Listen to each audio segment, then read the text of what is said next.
Indonesia memiliki kekayaan alam yang berlimpah, meliputi hamparan pegunungan hingga luasnya lautan. Dalam upaya menjaga kekayaan alam di Indonesia, Presiden Republik Indonesia melalui Peraturan Presiden Nomor 60 Tahun 2021 menetapkan kebijakan penyelamatan danau prioritas nasional. Danau prioritas nasional merupakan danau yang memiliki nilai strategis ekonomi, ekologi, dan sosial budaya yang mengalami tekanan, kerusakan, dan degradasi lingkungan yang tinggi. Satu di antara 15 danau prioritas nasional yang ditetapkan adalah Danau Kaskade Mahakam di Provinsi Kalimantan Timur.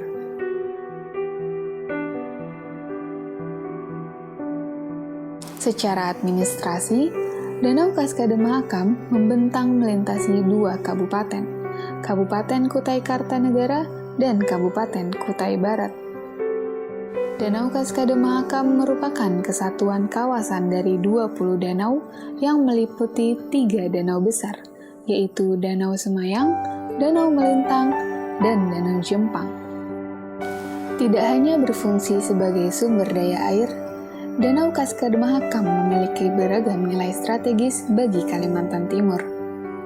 Sebagai sumber air baku untuk kegiatan perkebunan, pertanian, dan pengolahan air minum, sebagai lumbung perikanan air tawar, habitat bagi 147 spesies ikan, 15 familia tumbuhan, 298 spesies burung, dan habitat bagi fauna endemik Kalimantan, yaitu pesut mahakam. Sebagai jalur transportasi air, sebagai potensi pariwisata alam dan budaya, habitat bagi kesatuan hidrologis gambut yang bermanfaat sebagai pencegah perubahan iklim, dan sebagai sumber penghidupan masyarakat. Namun, seiring berkembangnya pembangunan dan aktivitas manusia, kini Danau Kaskade Mahakam terancam. Sampai tahun 2021, Yayasan Konservasi Rasi mencatat jumlah pesut mahakam tersisa sejumlah 67 ekor. Ancaman terhadap pesut mahakam besar dipengaruhi oleh kegiatan perikanan yang berbahaya dan tidak berkelanjutan oleh masyarakat. Danau Kaskade Mahakam kerap mengalami penurunan kualitas air akibat peningkatan kegiatan masyarakat di badan air dan sempadan yang membuang sampah dan limbah langsung ke badan air. Kalau sampah di sini kan ya tadi dibuang ke anu aja kan, bisa ke sungai kan, kayak di sini ikannya dengan rendah kan dibuang kan di tanah kan, jadi air naik larut bersama airnya. Nah itu adalah sebagai dampaknya. Akibat ya, sebabnya adalah di perkebunan sawit, bukan cuma perkebunan sawit, pemukiman juga ya. Jadi sumber dampak itu adalah di perkebunan ya, di permukiman, juga kegiatan lain seperti pertambangan ya. Kalau pertambangan itu biasanya TSS-nya tinggi, itu menyumbang ke penangkalan. Nah kalau sawit, selain juga TSS-nya tinggi pada saat pembukaan lahan, lalu sudah besar dia kan pemubukan. Pemubukan itulah sisa pupuknya kalau tidak langsung terserap atau kelebihan terbawa air, dia masuk ke perairan. Berdasarkan data dari Balai Wilayah Sungai Kalimantan 4, laju sedimentasi di Danau Kaskade Mahakam berkisar 200 hingga 300 ribu ton per tahun, dengan estimasi ketebalan sedimen yang mengendap hingga 3 mm per tahun. Tidak hanya mengancam ekosistem danau, pendangkalan yang terus terjadi dapat mengancam kehidupan masyarakat di Provinsi Kalimantan Timur. Sekarang kalau danau itu dangkal, ya, tidak mampu menampung air pada saat mahakam banjir, maka dampaknya itu akan sampai ke hilir. Jadi hilir potensi banjirnya akan lebih tinggi dari sisi muka airnya dan juga lebih lama. Kemarin misalkan itu bisa beda tingginya bisa 4 meter. Kalau 4 meter dengan luasan anggaplah 80.000 hektar, maka itu akan ada volume 3,2 miliar kubik. 3,2 miliar kubik itu kalau ditampung di bendungan itu perlu 4 bendungan setara Jati Gede. Kalau itu hilang, maka kita sama aja menghilangkan aset senilai 10,5 T lebih. Itu pertama.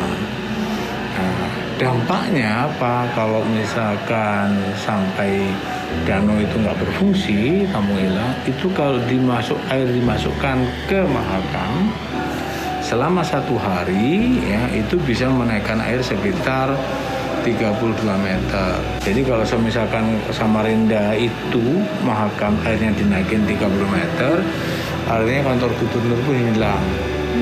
Bukan cuma kantor gubernur, seluruh pemukiman di tepi sungai dari mulai yang Kota Bangun sampai Anggana Deka sana itu hilang.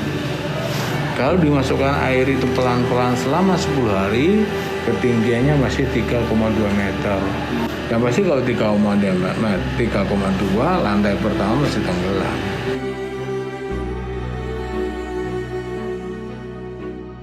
Nah kalau danaunya rusak atau apa, tentunya kan perikanannya turun. Misalkan 1,3 triliun itu bisa turun.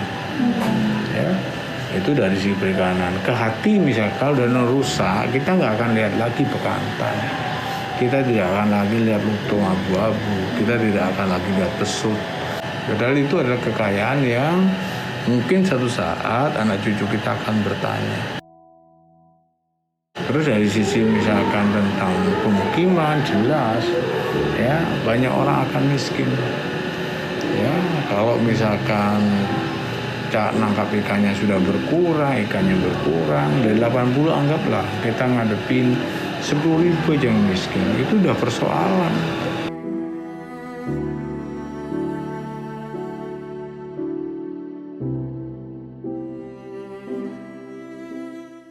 Dalam upaya penyelamatan Danau Kaskade Mahakam, Direktorat Jenderal Pengendalian dan Penertiban Tanah dan Ruang, Kementerian Agraria dan Tata Ruang, Badan Pertanahan Nasional melalui tugas dan fungsi dalam pengendalian pemanfaatan ruang masih terus bergerak dalam mengusung kebijakan pengendalian pemanfaatan ruang di kawasan Danau Kaskade Mahakam. Direktorat Jenderal ini mempunyai 2 peran utama. Yang pertama dalam pencegahan dan yang kedua di dalam penindakan atau penertiban. Dalam pencegahan kita mendorong dan memfasilitasi pemerintah daerah untuk menyusun perangkat pengendalian yang dapat digunakan untuk melakukan upaya-upaya pengendalian pemanfaatan ruang agar tidak melenceng dari rencana tata ruang yang telah ditetapkan. Kemudian di ranah penertiban atau penindakan, kita juga melakukan upaya-upaya penertiban terhadap pelanggaran pemanfaatan ruang yang terjadi. Kita tahu bahwa kerusakan danau, baik itu danau prioritas nasional atau danau-danau yang lain, pada umumnya itu disebabkan karena adanya pemanfaatan ruang yang tidak sejalan dengan upaya pelestarian danau itu sendiri. Misalnya pemanfaatan ruang yang menimbulkan erosi di bagian hulu itu bisa mengakibatkan pendangkalan danau. Kemudian pemanfaatan ruang di sekitar danau dapat mengakibatkan cemaran-cemaran masuk ke badan air. Begitu juga pemanfaatan ruang di badan airnya itu sendiri, seperti keramba yang berlebih mengakibatkan air danau itu tercemar oleh pakan ikan. Nah, dengan adanya pengendalian pemanfaatan ruang, kegiatan-kegiatan yang berpotensi merusak kelestarian danau itu bisa kita kendalikan, kita kurangi, kita cegah. Sehingga apabila kegiatan-kegiatan itu tidak ada lagi atau terkelola dengan baik, maka danau prioritas nasional ini insya Allah bisa kita selamatkan, bisa kita jaga kelestariannya. Strategi penyelamatan danau prioritas nasional bisa diungkapkan dalam satu kalimat pendek, yaitu kolaborasi dan konsistensi. Kolaborasi artinya semua pemangku kepentingan memberikan sumbangsih positif dalam upaya-upaya penyelamatan danau prioritas nasional. Sedangkan konsistensi mengandung pengertian setelah kita mempunyai komitmen, kita terus menjaga agar upaya-upaya itu bisa dilaksanakan secara konsisten dari waktu ke waktu, dari satu tempat ke tempat yang lain. Dalam tataran yang lebih praktis, kami berharap pemerintah daerah kabupaten kota di mana danau-danau prioritas nasional ini berada segera menetapkan perangkat pengendalian untuk mengendalikan pemanfaatan ruang di sekitar danau berdasarkan rencana tata ruang yang berlaku. Dan setelah perangkat pengendalian pemanfaatan ruang ini ditetapkan dengan peraturan kepala daerah, kita harus konsisten untuk menerapkan itu baik di dalam upaya pencegahan maupun penindakan terhadap pelanggaran pemanfaatan ruang yang terjadi. Pengendalian pemanfaatan ruang di kawasan Danau Kaskade Mahakam terbagi dalam 4 wilayah pengendalian. Wilayah pengendalian badan air danau, sempadan danau, perlindungan sempadan, dan pengaman ekologis. Arahan pengendalian pada badan air danau yaitu dengan mendorong pemanfaatan ruang untuk kegiatan perikanan berkelanjutan dengan pelarangan penggunaan alat tangkap perikanan yang berbahaya seperti electrofishing, racun, sawar kasa panjang, atau alat lainnya yang mengancam ekosistem perikanan, menimbulkan monopoli maupun konflik sosial. Pengendalian juga dilakukan dengan pengaturan larangan penambahan bangunan rakit dengan tujuan selain untuk konservasi danau. Arahan pengendalian pada sempadan danau yaitu dengan mendorong pemanfaatan ruang sebagai kawasan lindung yang dapat mendukung kelestarian dan konservasi danau. Pengendalian juga dilakukan terhadap kegiatan permukiman yang telah terbangun dengan penyesuaian pada penyediaan jaringan limbah dan sampah yang dikelola secara terpadu, sehingga tidak langsung mencemari badan air, serta larangan penambahan pembangunan permukiman baru di sepanjang sempadan danau dan sungai. Hanya yang kita bisa lakukan hanya bisa kita atur dengan jarak bangunan dari bibir sungai harus paling tidak 30 meter dari bibir sungai ke darat. Itu yang kita anjurkan. Dan tidak boleh membangun rumah di bantaran sungai.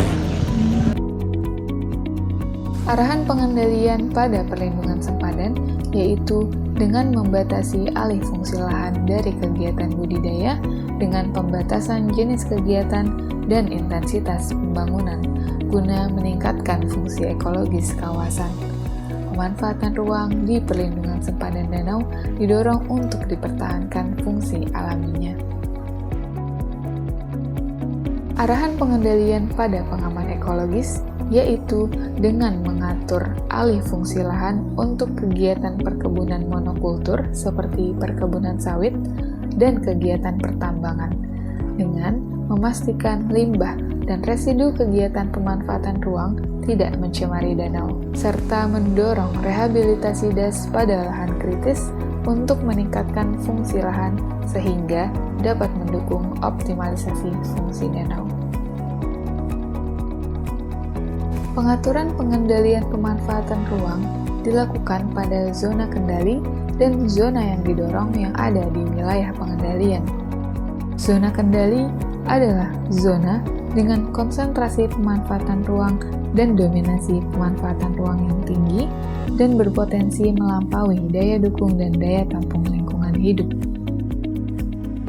Zona yang didorong adalah zona dengan konsentrasi pemanfaatan ruang dan dominasi pemanfaatan ruang yang rendah yang perlu ditingkatkan perwujudan pemanfaatan ruangnya sesuai dengan rencana tata ruang. Kita mendesain di tata ruang itu menggerakkan pusat-pusat ekonomi itu pola ruangnya kita arahkan ke darat, Pak. Gitu, supaya pergerakan orang itu ke depan juga ke arah darat. Gitu. Jadi sungai nanti tidak terbebani dengan persoalan sosial yang akan jadi persoalan lingkungan. Untuk mewujudkan zona kendali dan zona yang didorong, ditetapkan pemberian insentif dan disinsentif pemanfaatan ruang sebagai upaya mewujudkan tata ruang agar dapat sesuai dengan rencana tata ruang. Pemberian insentif dapat berupa pemberian kompensasi, subsidi, imbalan, penyediaan sarana dan prasarana, penghargaan, dan publikasi atau promosi. Sedangkan untuk pemberian disinsentif dapat berupa kewajiban memberi kompensasi atau imbalan, pembatasan penyediaan prasarana dan sarana, dan pemberian status tertentu. Terhadap pelanggaran pemanfaatan ruang, seperti tidak mentaati rencana tata ruang, tidak mematuhi ketentuan pemanfaatan ruang, dan menghalangi akses terhadap kawasan milik umum yang terjadi setelah ditetapkan peraturan daerah tentang rencana tata ruang wilayah, akan diberikan sanksi administratif. Dapat berupa peringatan tertulis, denda administratif, penghentian kegiatan, penutupan lokasi, pencabutan atau pembatalan KKPR, hingga pembongkaran bangunan dan pemulihan fungsi ruang. Dengan pengaturan pengendalian pemanfaatan ruang di kawasan Danau Kaskade Mahakam, harapannya kegiatan pemanfaatan ruang dapat terkendali dan terwujud sesuai rencana tata ruang guna mendukung kelestarian Danau Kaskade Mahakam, sehingga dapat terus memberikan manfaat bagi kita semua. Assalamualaikum warahmatullahi wabarakatuh. Saya Haji Muhammad Fitra Fernanda, Kepala Dinas Pekerjaan Umum Penataan Ruang Perumahan Rakyat Provinsi Kalimantan Timur, menyampaikan bahwa penting bagi kita untuk melakukan pengendalian pada daerah sekitar Danau Kaskade Mahakam dengan upaya perlindungan terhadap fungsi kawasan sekitarnya. Hal ini tentunya dibutuhkan instrumen pengendalian pemanfaatan ruang sebagai kebijakan yang dapat dijadikan acuan dalam upaya mengendalikan dan mengembalikan fungsi danau. Oleh sebab itu, kita perlu saling bersinergi dalam upaya optimalisasi pengendalian dan penyelamatan Danau Kaskade Mahakam agar ruang di dalamnya tetap terjaga dan berkelanjutan, serta memberikan dampak positif kepada masyarakat sekitar, tidak hanya dari aspek ekonomi, tetapi juga aspek lingkungan, kesehatan, dan sosial budaya. Selamatkan danau, selamatkan air, selamatkan kehidupan, selamatkan kita semua. Selamatkan danau, selamatkan kita. Selamatkan danau, selamatkan kita. Selamatkan danau, selamatkan masyarakat desa Melintang. Selamatkan danau, selamatkan kita. Selamatkan danau, selamatkan kita.